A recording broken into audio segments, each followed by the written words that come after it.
Well, we've got a growing list of problems that are very, very concerning that honestly, we don't really have time to cover them all in this video. This video in particular, I want to talk to you guys about a potential threat to our food source, our food supply, as well as our overall economy. But with that being said, there has been so much going on here recently. We almost need to do like a little bit of a recap to really catch us back up on all the things that are posing risks to our health, our ability to have food and these food insecurities and food shortages, as well as our money, our income, and our economy. Now, I do want to let you guys know that I'm going to bring you guys an update video really soon with Squirrel Tribe. I'll try to get it today, maybe if we have time, because last night we had some really strange, somewhat alarming charges posted to our credit cards that I think you guys are going to want to know about because they could happen to you. And the worst part about it is that it's to be expected. Please forgive me, these planes are taking off and landing behind me, and it's kind of loud out here, but this was the best location possible with the best lighting. I got up about 4:30 a.m. this morning to put all this information together for you guys to bring you these updates. So if you appreciate that, please hit the like button, subscribe to the channel if you haven't already. But the biggest issue with these credit cards is that, these charges from these companies is that they're getting desperate, okay? And they're trying to make as much money as possible without you knowing. And the worst part about it is if you're running some of these transactions through a debit or check card, then they have direct access to your checking, your money, your cash, which is why I prefer credit cards for that added layer of protection, security, a little bit of a buffer, so we can dispute these charges before they actually hit our bank accounts, okay? But in addition to that, I've seen some crazy stuff happening here recently. Number one, let's talk about Ford, okay? Ford and their new F-250, they've got a 2023 facelift again because they don't have what it takes to redesign the entire truck, obviously because of supply chain issues as well as uncertainty in the market and the consumer ability to purchase and discretionary spending, high interest rates, high debt, and lack of jobs. An overall cost of living crisis, an insane cost of living situation and problem. But now, you guys may even notice this, I'm seeing Ford dealerships, in addition to GM and Ram, other trucks that a year and a half ago, you couldn't buy. You couldn't pay to get one. You couldn't order, like it was not gonna happen. And here we are today, and we have brand new Ford F-250 Super Duty Power Strokes sitting on the lot. Sitting on the lot. Does that tell you something? Does that tell you a lot about what's happening to our economy and what's happened to us? Now, here's the big kicker. These trucks are 30 to 40% more than they used to be, for instance, just a few years ago. I hate to say it, but this could be very, very bad for Ford. Additionally, you guys know we're heading on a cruise, and the US has issued a new travel advisory update for 7 countries. I hope ours, where we're headed, is not on that list. Meanwhile, we've got announcements to supplemental security income from the Social Security Administration about July payments not being collected. Equifax using its own products to fire employees. I actually received an email from a member on Patreon about a really shocking situation happening and an alert, which is ultimately going to lead to mass layoffs, job loss, and unemployment, another detriment to your income. Banks are facing a $1.4 trillion plus exposure to this commercial real estate market collapse and huge debt default, which is definitely going to trickle back to us, folks. Believe that. As well as this dangerous illness. I don't want to say the V word on YouTube because you know how they get. So I'll save this conversation for Patreon, where we're not restricted and suppressed on the information that matters most to our safety and our health. But we are headed on a cruise, and apparently there is a massive warning out here for the potential threat of getting sick on a cruise ship. We'll just leave it at that. But more importantly, folks, I want to talk to you guys about our food, okay? Or lack thereof. And this all kind of started years ago, really, when you think about it, several years ago, decades actually. But here recently, we saw unseasonably warm temperatures and warm weather this winter, particularly in February, and that tricked pollinators into thinking spring had sprung. But the winter cold wasn't over, and it hurt the bee population and our crops. And this change in our weather ultimately could hurt pollinators overall, okay? And it says that there's a 40 to 50%. I've got notes here, so, you know, I wish I could remember all this stuff off the top of my head, which I think I probably could, but I would get sidetracked and squirrel off and different things like that. And I want to bring you guys this information as quickly as possible. With that being said, if you do want some Squirrel Tribe for sure, she will be with me on future videos. She's been with me on past videos. We actually have a playlist put together of Squirrel Tribe and Kevin, where we discuss certain topics, and you guys are more than welcome to submit requests for new topics to cover, new information and research to be done to bring you guys the truth, the facts, what you need to help you guys better prepare for whatever it is that's coming down the road tomorrow. But it says that there's a 40 to 50% reduction in the beekeeping census, and which that is endangering the pollination of avocados and kiwis. Now, granted, there are far more items on this list that could potentially just disappear. But as we get into it, you're going to start to understand and realize the severity of the situation, not being that, you know, we won't be able to have, you know, fruit cocktails and tableside guac. But it actually goes a whole lot deeper than that, and it's really quite alarming. Now, we've been warned that the morality of hives and the application threatens the pollination of crops, all based on extreme weather. Extreme weather, okay? Now, 1/3 of the food that we eat is at risk because of the climate crisis that is endangering butterflies and bees. While we do have the USDA out here working with national pollinators as a recognized National Pollinators Week, being this coming week, June 19th through June 25th, which they say a continued commitment and support for pollinator health and research, which ultimately focuses on pollinator species such as bees, other insects, birds, and bats that play a critical role in producing more than 100 crops grown in the United States. Honeybee population alone adds more than $18 billion in value to agricultural crops annually. So, when last have we heard about a multi-billion-dollar loss to our supply chain and how detrimental that would have been? Comment down below if you remember that from last year. Or was it earlier this year? I think it was earlier this year. No, it was last year. It was end of last year.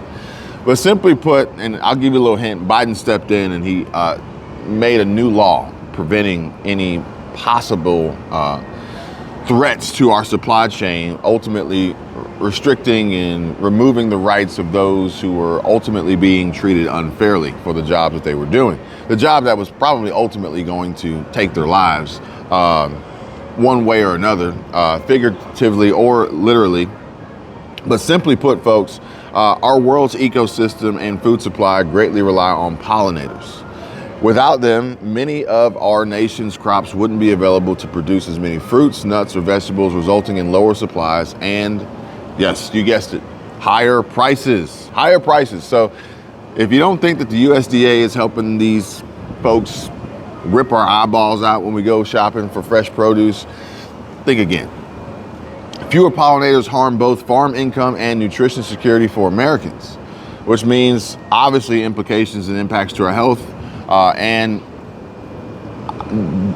the effects that will have on our finances as we have to visit the doctor more often and pay for these ridiculously high and expensive prescriptions, which, by the way, we need to talk about in another video. If you guys are interested, drop a comment so I know there's enough interest, and I'll go ahead and make that video sooner than later. But there's a system in place that's designed that allows these pharmaceutical companies, I don't want to name any particular names, that have made billions of dollars here recently because of a worldwide global pandemic. You guys kind of know who I'm talking about. At least you should. And they have cornered the market and have made it so that they have nearly lifelong patents on their products. I'll say products. I don't want to say the D word. Look, I'm trying my best, but any and everything is being scrutinized on this platform. And I can show you some things and I can tell you some things that really blow your minds that I've been seeing happening on my channels, on other people's channels that I work with and I work on. And it's getting crazy out here. And ultimately what it boils down to is it's getting much more difficult and harder to gain access to the truth, facts, helpful information to keep you safe and better prepared. But the prices are going to go up, folks. And what happens when these companies have this lock and this control on their proprietary intellectual property, so to speak, and these lifelong patents, that basically boils down to you'll probably never experience an opportunity where you could afford what you need to survive in a generic form. And you'll always constantly be paying the highest price for for prescriptions and different things like that.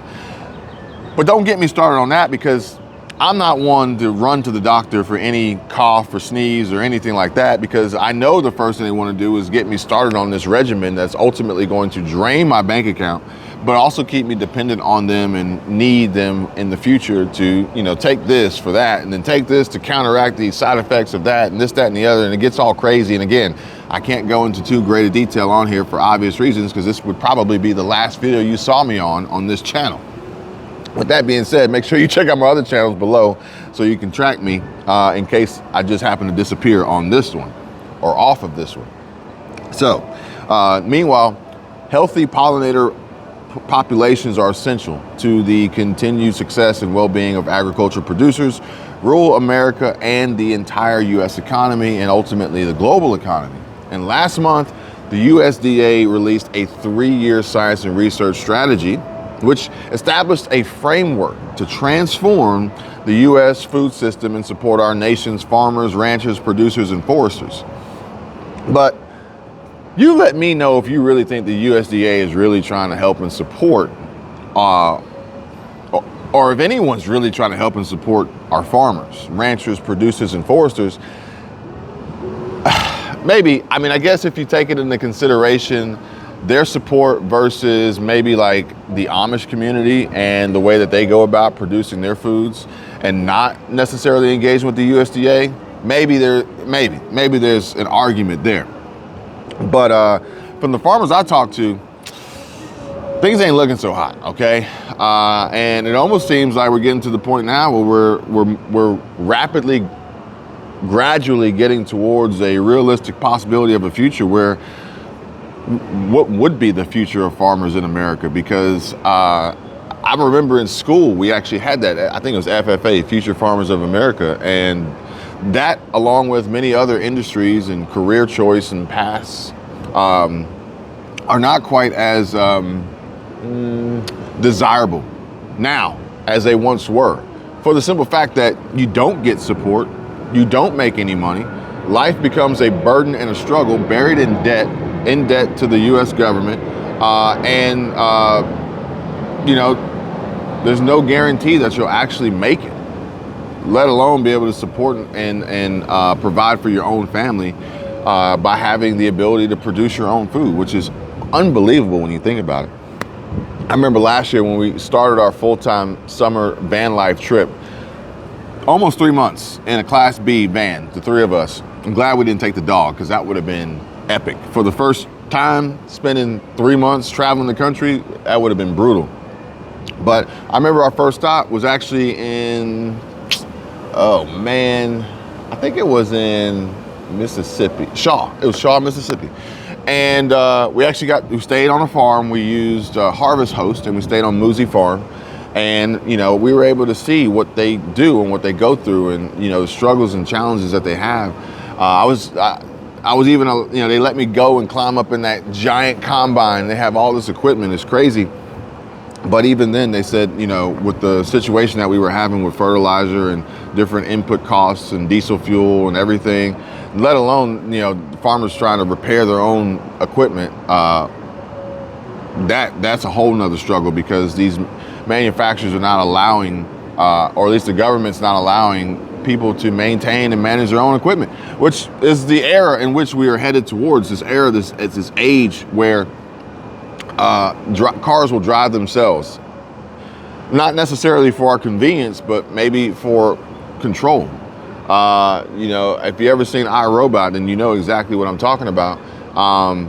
And now they're going to start charging you monthly memberships on top of purchasing the vehicle, that you will have to continuously pay for to have certain features on the vehicle, and obviously software updates and different things like that, mandates, being imposed. And don't get me started on central bank digital currency, CBDC. We're not even going to go down that road here today, because if you really start to wrap your mind around what they got going on, you'll see just how dangerous of a situation this really is, which you guys have all been saying. We've all been saying this, but now it's all starting to come full circle. We're really starting to see the pieces of this puzzle come together and see what they've been working on somewhat independently, but behind the scenes, and then they come together and you're like, oh, okay, so that's how that branch of the government works with this one, and they're doing that, and these companies are involved, and if you follow the money, you can start to really piece it all together. But much like timeshares, much like these condos here. Now, granted, we are in Tampa, Florida today until we head over to the Port of Call and jump on this cruise ship and head to Cozumel, Mexico. We went to Clearwater yesterday. We actually got a video from Clearwater that we're going to put up on a different channel. If you guys know about the family travel vlog channel, go check it out. But it's crazy because, let me let this plane go by. I ain't got to yell over this 747 or whatever Boeing jet that is. But it's crazy because they're trying to lock us in, right? So these condos here in Florida, obviously there's a huge problem with condo ownership in Florida, home ownership in general, the unaffordability of housing. Again, this insane cost of living crisis. People are leaving Florida. Granted, we're leaving Florida, but we're going to Mexico and then we'll be back. So we're not really leaving Florida. But people are leaving for a variety of reasons, if they even can, because condos are hard to sell because no one wants to buy them. I mean, they're really expensive. A lot of folks are upside down in them if they bought them in the last 2 years. Interest rates are crazy high. Assessments are through the roof. Maintenance and repair. These crazy increases in financial reserve capital for these HOA boards to hold on to and potentially misuse and embezzle out of the HOA, leaving a much bigger hole and bigger gap and bigger problem. All the while these condos are sinking. Not, like figuratively, but literally sinking on their foundations, and even seeing some collapse, which is crazy. It's unfortunate. It's terrible. But much like the condos and these cars, condos end up being this never-ending blank checkbook written out to continuously pay forever and ever. Now, granted, you could buy real property, real estate, land, a house, a single-family detached home. You can even buy land and put a Class A mobile home or a travel trailer or a modular home. It doesn't matter. You would always have to continuously pay for property taxes. But at least you kind of know where you stand, and granted, there will be assessments, and you could try to apply for a homestead exemption to kind of lower some of these costs and fees. But with a condo, it's never ending. So then what happens? Condos are typically the main component of a timeshare, and timeshares are essentially one of the things that you can buy that you never know how much it's going to cost you, because you just continuously pay and pay and pay, because it's linked and tied to this condo, this asset, theoretically, maybe more of a liability at this point, that you just continuously pay for indefinitely, right? Well, we're almost getting to that point with vehicles now that they're making these cars and trucks to the point of which you will have to continuously pay these monthly memberships just to have access to use the vehicle that you purchased and you own. Crazy when you think about it. But even crazier is thinking about how the USDA is saying that they're going to transform America's food system. They're literally saying they're going to transform it. They're saying that they're establishing a new framework to transform the U.S. food system, and with a greater focus on more resilient local and regional food production, fairer markets for all producers, ensuring access to safe, healthy, and nutritious food in all communities, building new markets and streams of income for farmers and producers using climate-smart food and forestry practices, making historic investments in infrastructure and clean energy capabilities in rural America, and committing to equity across the department by removing systemic barriers and building a workforce more representative of America. Now, it sounds good. It does. It really does. However, I mean, we got to think about it. Like, look, building new markets and streams of income. Look, guys, I've been telling you about this all along. And the markets and multiple diverse streams of income that I talk about have nothing to do with the government. So your choice. I'm just putting it out there. If you want to know more, you know how to contact me. Info's in the description. But realistically, let's talk about clean energy capabilities in rural America. But we already know what the push that's for, okay? And if you want that push, which is fine if that's what you want, you got to realize that it comes with some side effects, okay? It comes with some side effects. Now, we can talk about that in another video, but if you're excited about what's happening with the Dodgers, if you're excited about what's happening with Target, if you're excited about what's happening with Anheuser-Busch and Budweiser and Adidas and Ford, even with some of the paint schemes on their trucks, and quite possibly even Chick-fil-A now, which is crazy to think about, then this is for you. As well as removing systemic barriers. Systemic barriers, we already know what that is. Black Farmers of America, you guys know exactly what I'm talking about. But meanwhile, the food, okay? The bee populations are declining. More than half of the bat species in the United States are in severe decline or listed as endangered. And international scientists recently announced the monarch butterfly is perilously close to extinction.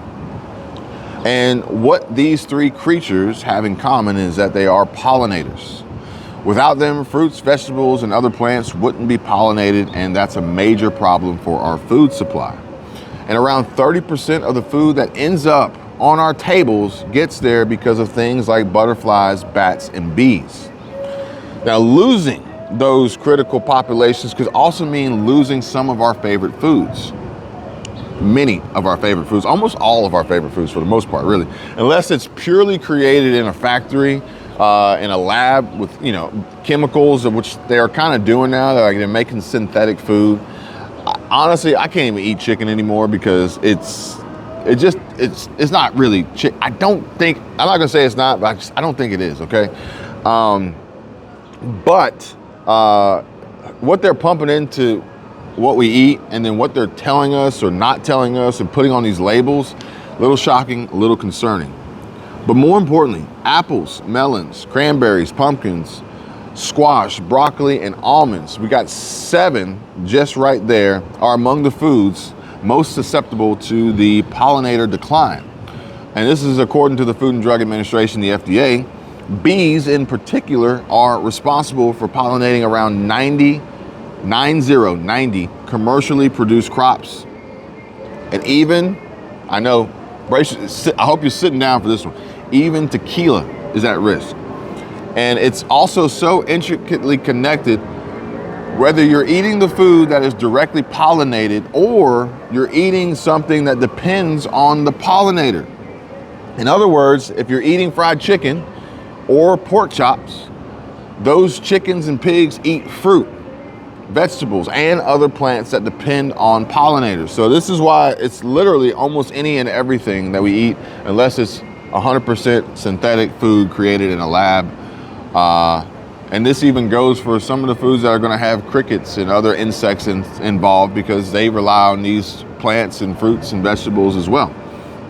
And the climate crisis is taking a toll on pollinators. The climate crisis, while more intense and prolonged drought is the most obvious impact. A growing concern is the effect of extreme heat, particularly on butterflies, because warmer temperatures cause plants to bloom sooner, which is out of sync with when the butterflies lay their eggs and metamorphose.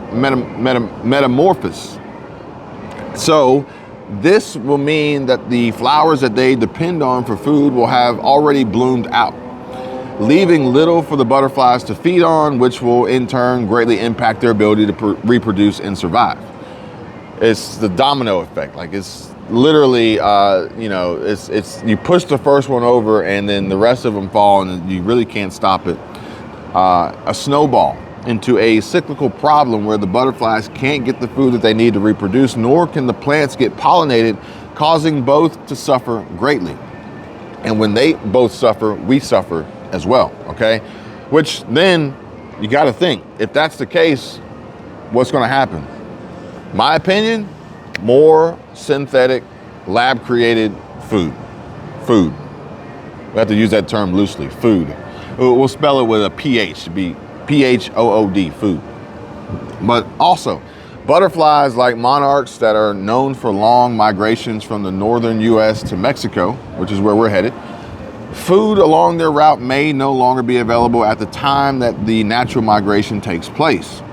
Obviously, that's going to be a problem. A UN report in 2019 found that 1 million species are at risk of extinction in the coming decades as the climate crisis accelerates. It's only getting worse. And I don't think that driving $80,000 Teslas and Rivian trucks and electric Hummers and Humvees are really, these EQS Mercedes, Porsche Taycan, the new Porsche Macan fully electric EV as we approach this new hybrid technology, Porsche 911, Porsche Cayman, battery powered vehicles. Elon Musk trying to up his production and start pumping out more Teslas, more of these electric semi-trucks, cyber trucks, whatever it may be. I don't think this is going to help the climate situation at all. I think it's actually going to make it worse. And you guys know exactly why. But again, we're going to focus on the food here. If you want to know more about that, then drop a comment. We can have another video, or maybe we can do an interactive live stream where we can go one-on-one or in a group, like a round table, a little bit of a discussion, which is what we do on Patreon for the live chat. But honeybees have begun to show an alarming decline since 2006. And from April of 2020 to now, beekeepers in the US lost over 45% of their colonies, okay? Climate change may be amplifying a deadly parasite in honeybee populations as well, because research has shown that those bee-killing parasites become more prevalent in warmer climates, which means as temperatures continue to rise, the parasites could flourish and become catastrophic for bees. And it's crazy because I actually put together some videos here recently about why people have been leaving Florida, and one of the biggest gripes was the temperature or the lack of seasons. Ultimately, one season, maybe two, all of which being hot, all of which being a part of this climate change, all of which being a contributing factor to these bee-killing parasites. Meanwhile, several countries and even some states in the US are already moving to help protect these crucial species by initiating restrictions. California is pushing to restrict bee-killing pesticides, okay? And that will, while these declines are happening gradually, they will eventually be too great for our ecosystem to overcome. Like a tipping point beyond which some species will be lost forever, fully extinct, okay? Unless there's some form of scientific meddling and interruption. But again, part of some of this problem is the fact that science has manipulated our world and our environment, which is also a contributing factor to the reduction in pollination, because as the genetics are modified, these bees, bats, birds, butterflies, they don't recognize that. They don't, the pheromones are completely different. It's really alarming when you think about it. But the important part here is tequila, right? Tequila is at risk, and bats play an irreplaceable role in food security, as the USDA points to recent studies which estimate that bats eat enough pests to save more than $1 billion per year in crop damage and pesticide costs in the United States, mostly from the corn industry alone.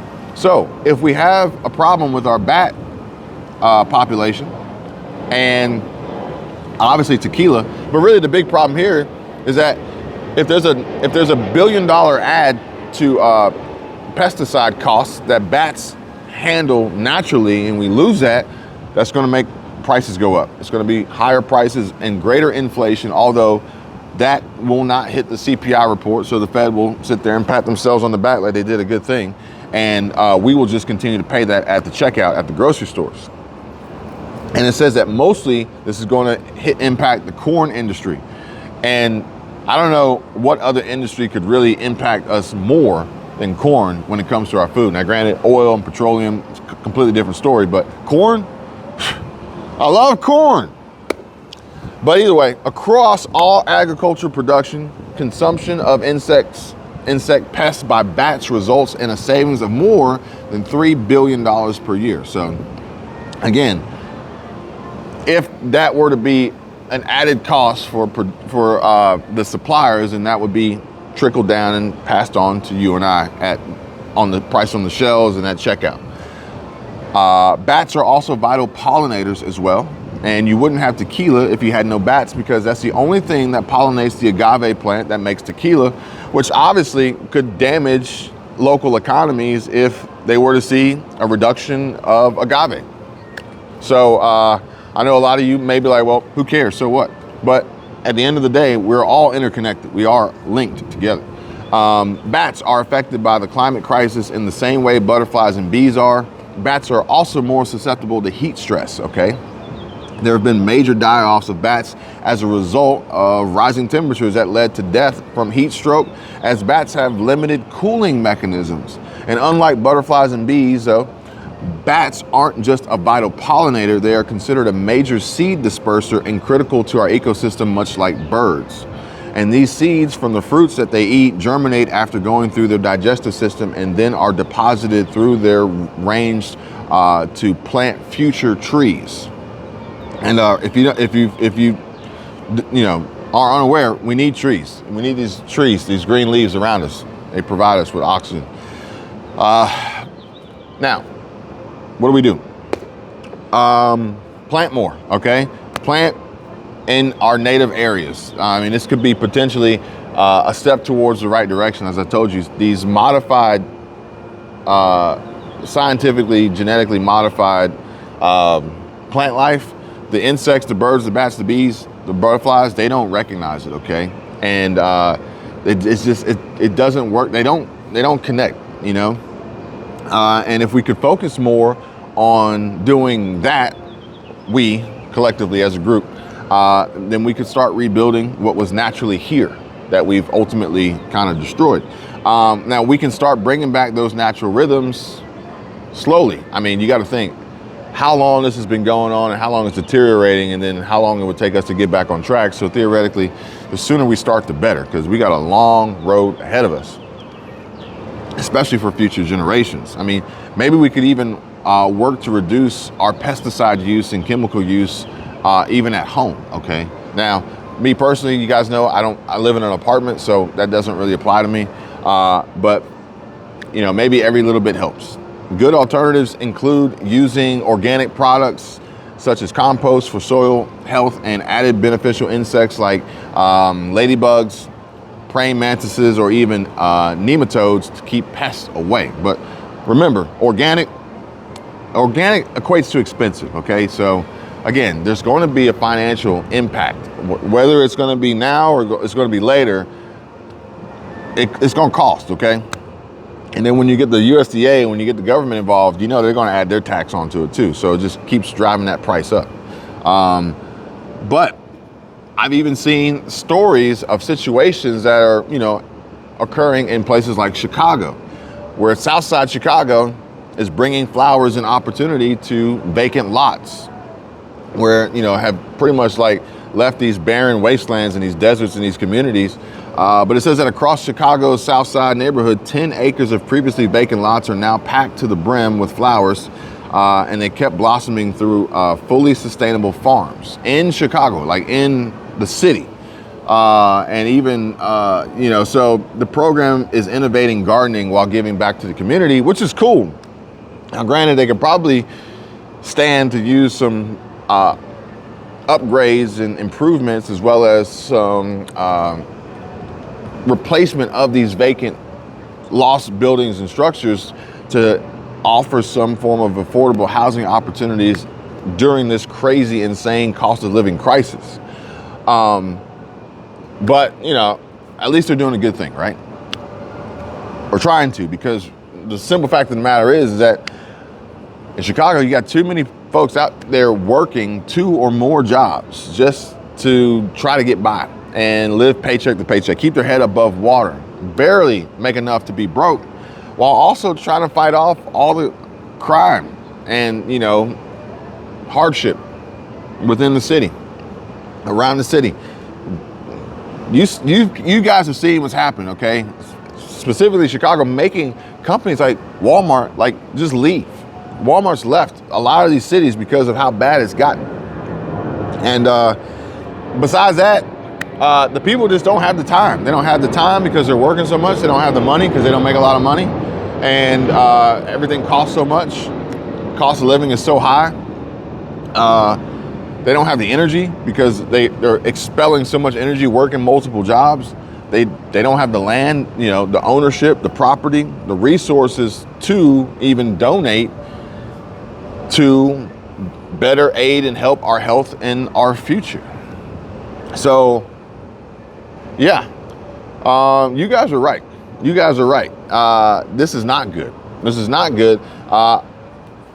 But we at least can have these conversations and discussions and talk about these issues, right?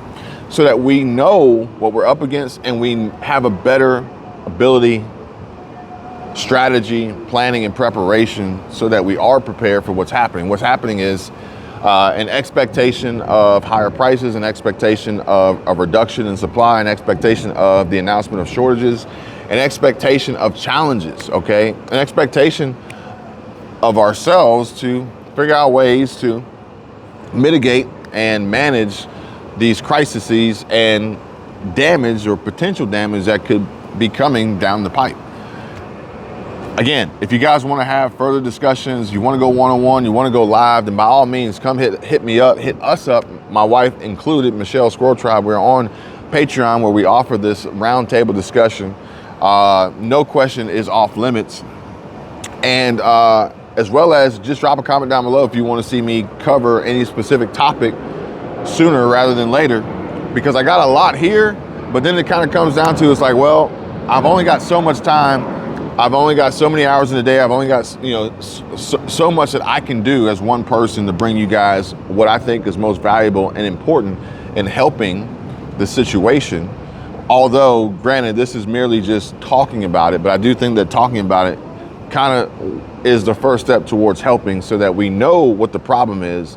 Now that we know what the problem is, we can figure out a way to try to fix it. Does that make sense? If you've made it this far in the video, please hit the like button. I really would appreciate it. Subscribe to the channel if you haven't already. And whether you are subscribed or not yet subscribed, make sure your notifications are turned on, because apparently YouTube has been turning them off and people haven't been getting announcements that my videos have been uploaded and published. So there's that. In the meantime, in between time, you guys take care, be safe. I'll see you real soon. Bye.